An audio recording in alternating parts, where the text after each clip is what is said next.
Hello Aquarius, this is your tarot forecast for the month of May 2016. This is a very general reading. If you'd like a private consultation, please send an email to duniaza@gmail.com. I'd be delighted to work with you. Below you can see all of my information and all the links. I'm going to use the mini Rider Waite and the mini Connolly Tarot deck. It's going to be an astrological wheel spread, 24 cards in total. It will be 12 houses, and each house will have 2 cards from each deck. And in 24 cards, Aquarius, you have 9 major arcana cards, or 9 trumps. So this might be for some an eventful month for you. So let's start in your first house, which is the house of self. Even your physical body, also the way you look at things, your perspective, also the way others see you, your facade, the social mask has many meanings. You have the Fool and the Wheel of Fortune. It means that during this month of May 2016, Aquarius, there might be some sort of novelty in your life, a major break, a major transformation that happens out of the blue, that will lead you to, have to look at things in a different way, in a novel way. And other cards tell me that there might be a trip involved, but more of the inner how do you say, voyage, inner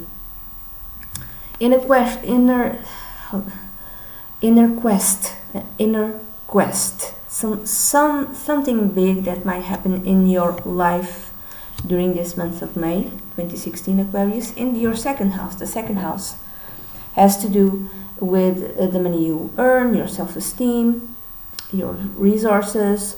You have the 3 of Pentacles, or the 3 of Coins, and the 7 of Swords. To me, some of you might be artists. You might make a living through your artistic skills. You can be a musician, a songwriter, a painter, a writer, a designer, something to do with the artistic arts.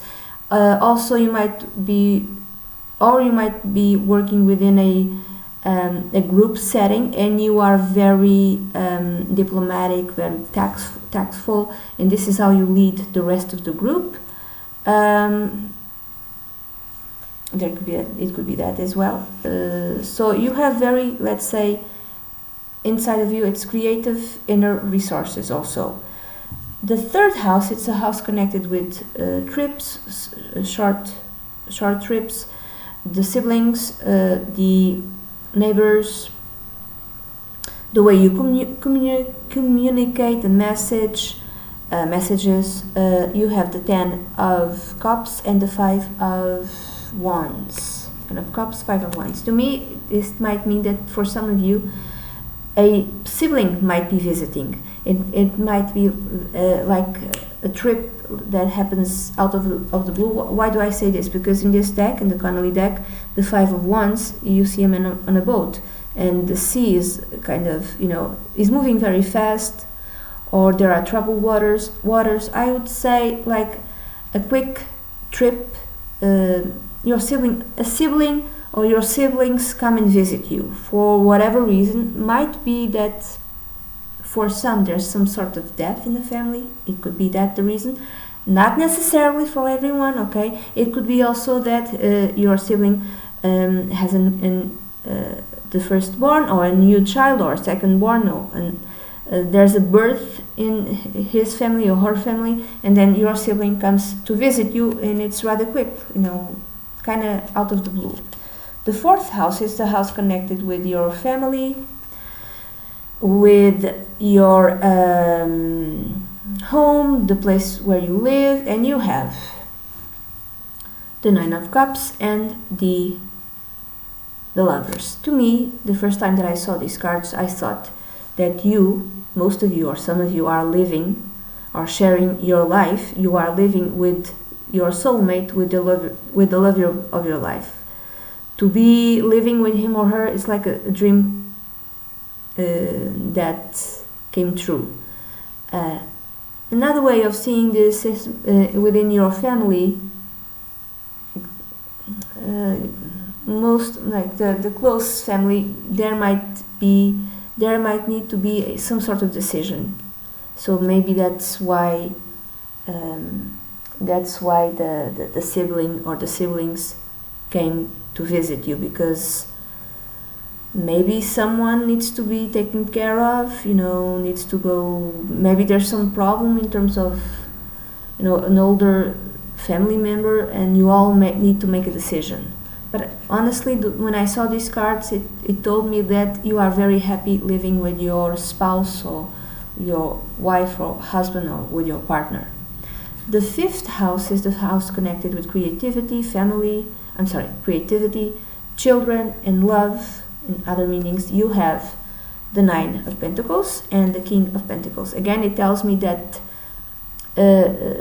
your love life is very stable, and within that stability, you find a way to be equally independent.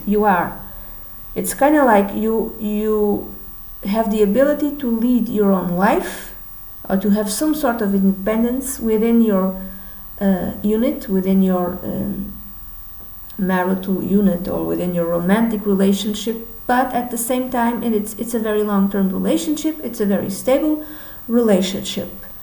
That's how I read it. The other way is that you might make money through your creativity, and you might be very wealthy, and it might pay you really well. The sixth house is the house connected with health, with daily work, daily activities, with work itself, right? With colleagues, co-workers. You have the Six of Pentacles and the Ace of Wands. So the Six of Pentacles and the Ace of Wands. To me, it's like a new work project. You get a new client, something like that. It's some sort of new work project. The seventh house is the house connected with contracts, with your spouse, your husband or wife, or your long-term partner. It's also open enemies, the house connected with open enemies. It has many meanings. You have the Justice card and the Nine of Swords. I'm going to read this more as something to do with your spouse. Nothing connected with you, like you and your spouse or you and your partner, everything is fine. However, something might be happening in her life or his life. It might even has to do with the law or with the court, some sort of court decision, or some karmic event might be happening, and him or her, your spouse, is very stressed and really sad and cannot sleep at night, and there's some sort of burden connected with your spouse or your long-term partner.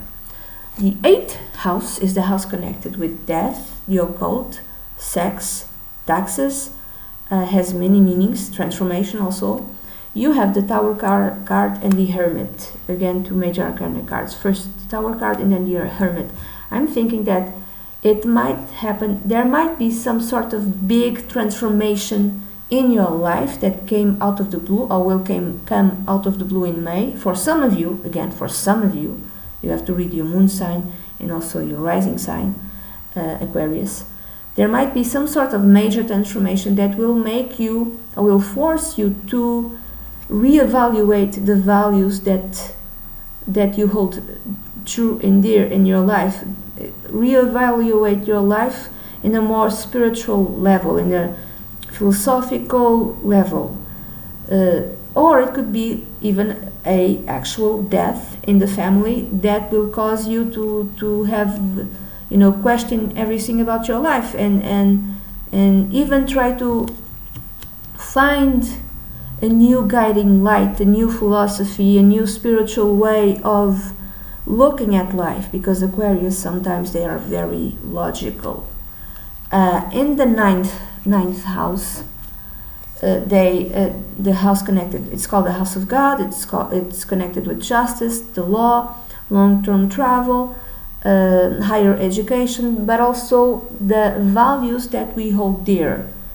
What are the values that lead me that guide me in my life? And you have the Strength card and the Eight of Swords. I think you are questioning with great courage and determination the values that guide you in your life, because something big in your life happened, and you are looking at those values and principles and, I don't know, spiritual way. You're looking at them in a very logical way. And somehow, Aquarius, for you or for some of you, looking at things at life in a very logical way doesn't work anymore. It makes you feel trapped, and you want to have like a more spiritual way of looking at life. So it's a questioning, a philosophical questioning and spiritual questioning of your values, of your principles. The 10th house is the house connected with career, vocation, profession, also the role that you have in your community, how community and society sees you in a more global way. They can see you, for instance, oh, he's a lawyer, she's a nurse, so he's divorced and she's married, you know, a more global way, the role you have in the community. And it's also kind of also connected somehow with our path in life. You have the 10 of Wands and the High Priestess. Maybe you kind of are burying yourself in work, because you have a new project, and whatever this project is in terms of career, you have to work a lot. But maybe whomever hired you asked for you to be quiet about this project, to be quiet, you know, and at the same time, as you bury yourself in your work, in your career, you at the same time have within you, quietly and silently, you question again, you have philosophical questions, and you have spiritual questions, stuff like, is this all it is? What is my purpose in life? For instance, is there a God? Isn't there a God? All these sort of long-held questions that humanity had, you seem to have them, but quietly. While you do the work that you're supposed to do, while you very much drown, so to speak, in all the duties connected with your profession and career. The 11th house is the house connected with friendships, but also with long-term projects, hopes and dreams, and you have the Lover's card and the 10 of Swords. So it might, to me, this is a decision to end something. Maybe it might end in a very painful way. You might have had a dream, a vision for your life.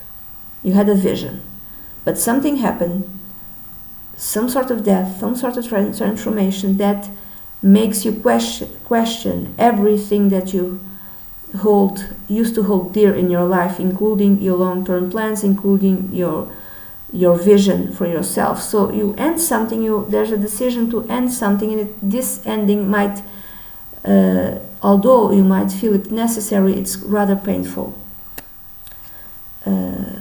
The 12th house is a house connected with isolation, self-undoing, health issues also, but also it's a very karmic house, and it's connected with our spiritual evolution. You have the 4 of Wands and the 2 of Pentacles. 4 of Wands and 2 of Pentacles. I think that something happened in your family. There's some sort of instability in your family. And when I say family, it doesn't mean necessarily your spouse. It could be mother, father, family of that type. There's some sort of instability that will cause you to question everything in terms spiritually. This instability is in this death, this transformation, whatever it is, will be the events which will catalyze this new spiritual inner quest, I would say. And that's it, Aquarius. This is the reading that I have for you for May 2016.